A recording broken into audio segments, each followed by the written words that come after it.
Today's question is, prison guards of Reddit, what is the most extreme thing you ever saw happen in your prison? A family member and I used to work at the same prison, and the prisoners knew we were related. My family member got into a minor car accident and had a few weeks off work to recover. Word got out about it to all the prisoners, and I constantly got asked how I was coping because they all heard it was super serious. It wasn't.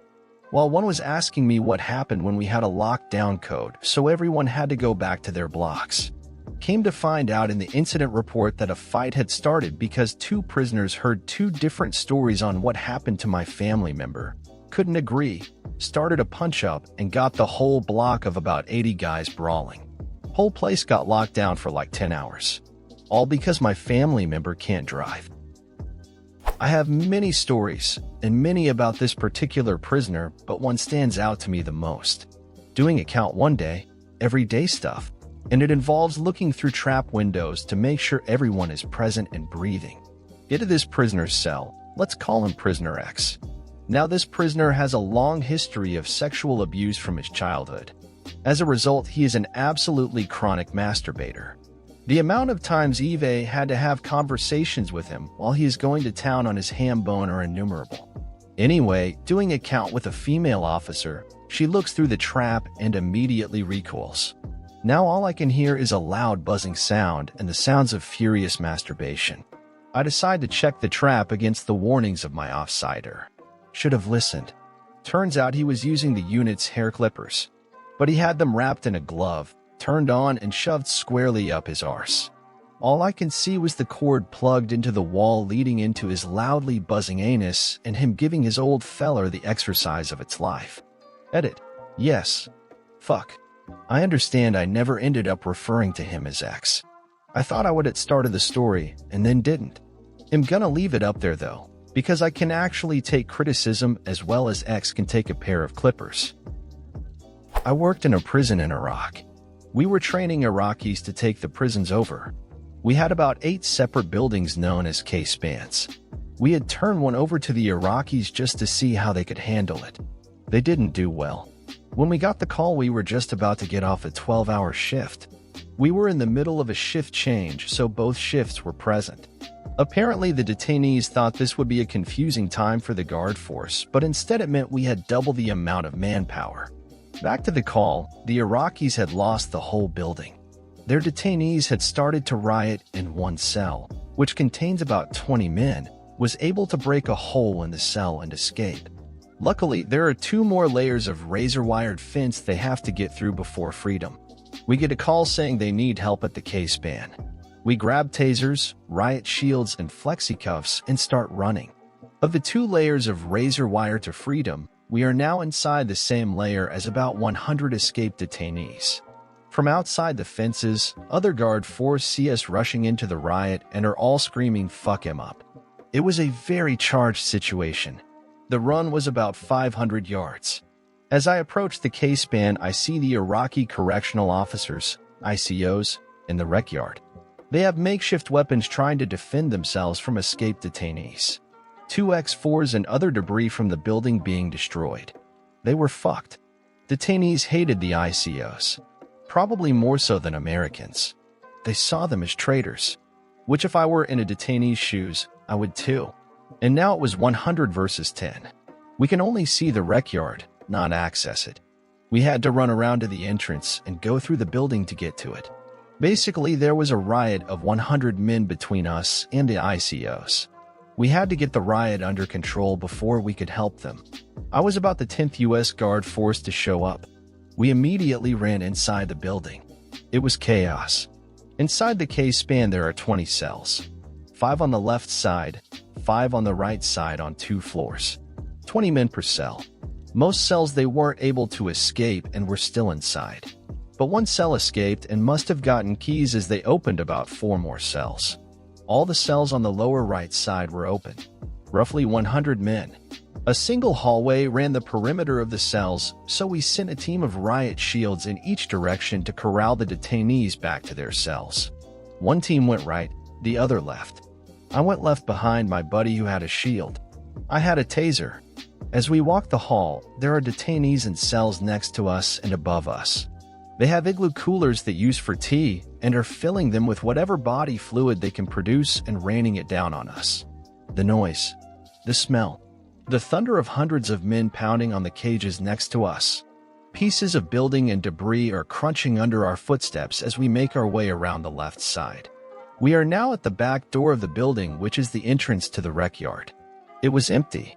The detainees must have realized there was no escape from the rec yard and came back in after beating the shit out of the ICOs. I didn't see them either. We shut and locked the door and continued around the perimeter hallway. We now made it around to the right side. Here we found all the detainees charging and getting ready to fight the other line of shielded guard force. The cells had a layer of plexiglass spit shields that have now been shattered into swords, which the detainees are now wielding.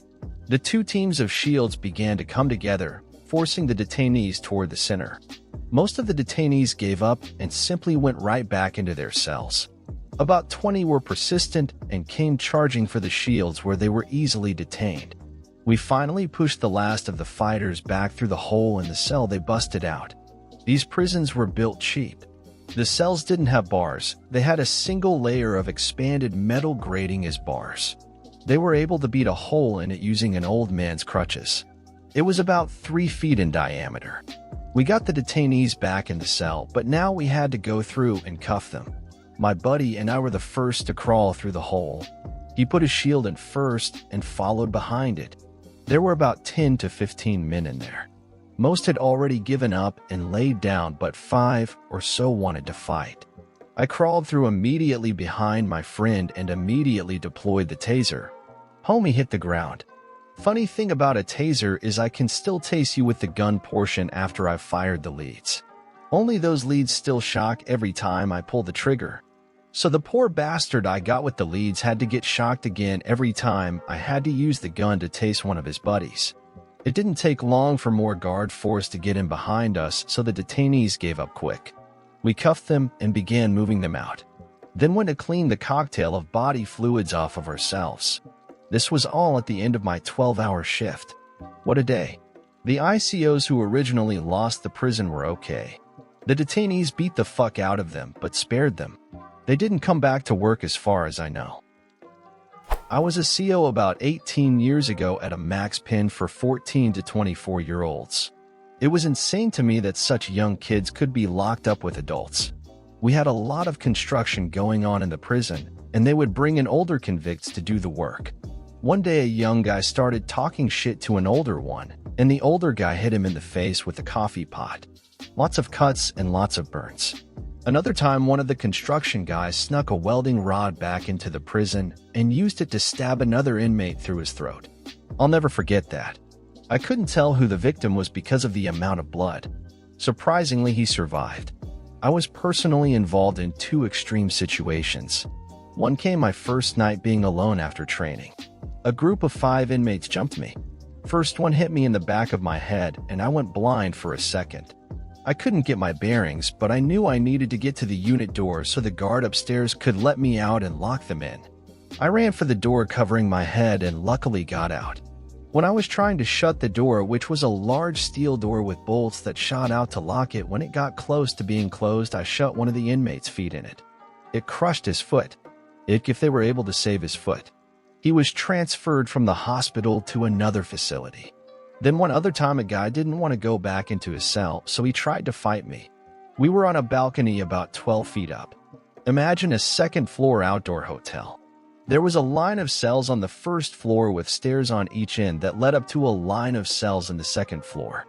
Anyway, he was trying to push me over the railing. We wrestled for a bit, but when he tried to push me off, I started hitting him. In the scuffle, he ended up trying to run and jumped over the railing. I think he wanted to kill himself, but he landed on both feet, which broke both of his ankles. Prison is real lame for all involved. I female, teach, volunteer in a minimum security male prison. Security level of an incarcerated person doesn't correlate directly with the crimes they're incarcerated for. It's more about their public safety risks, such as reoffending. What that means is my class of minimum security guys has all sorts of offenders in it, including rape, child abuse, murder.